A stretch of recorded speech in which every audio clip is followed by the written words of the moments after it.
नमस्कार, मी रत्नाकर. आपण पाहत आहात लोकवाहिनी मीडिया. भारताच्या 77व्या गणराज्य दिवसाच्या आपणा सर्वांना मनपूर्वक शुभेच्छा. आज 26 जानेवारी, भारताचा प्रजासत्ताक दिन. हा दिवस आपल्या राष्ट्राच्या इतिहासातील सुवर्ण पान. 1947 मध्ये स्वातंत्र्य मिळाल्यानंतर नागरिकांना समानता, स्वातंत्र्य आणि न्याय देणारी चौकट आवश्यक होती.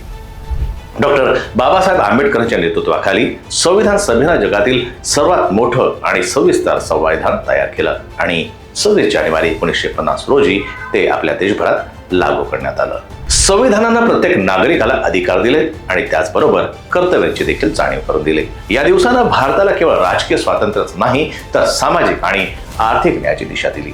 आज भारत जगातील सर्वात मोठी लोकशाही आहे. तंत्रज्ञान, अंतराळ संशोधन, अर्थव्यवस्था, क्रीडा आणि संस्कृती या क्षेत्रात भारतानं उल्लेखनीय प्रगती केली आहे.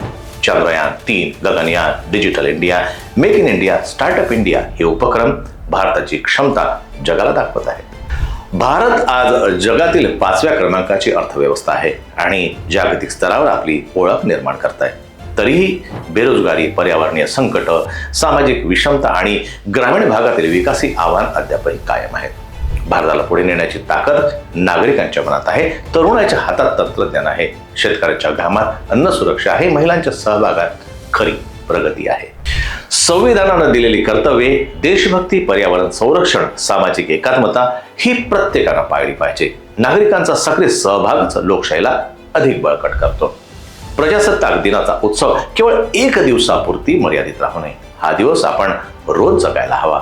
आपलं घर, शहर, राज्य आणि देशासाठी असलेली व्यवस्था आपण पाळली तरच राष्ट्र अधिक खुलून दिसेल.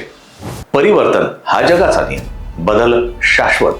पण तो होताना येणाऱ्या पिढीला देशभक्ती, देशप्रेम आणि त्याच जाज्वल्यतेनं साजरा करण्याची पद्धत शिकवणं ही जबाबदारी प्रत्येक पिढीनं घ्यायला हवी. शिक्षण, संशोधन, पर्यावरण संरक्षण आणि सामाजिक एकात्मता हीच पुढील वाटचाल ठरवतील. तरुणाच्या हातात भारताचा उद्याचा दिवस आहे. चला तर या गणराज्य दिनी एक होऊया. भारताला अधिक सामर्थ्यवान, प्रगत आणि न्याय बनवण्याची शपथ घेऊया. 77व्या गणराज्य दिनाच्या सर्व देशवासियांना लोकवाहिनी मीडियाकडून हार्दिक शुभेच्छा. जय हिंद.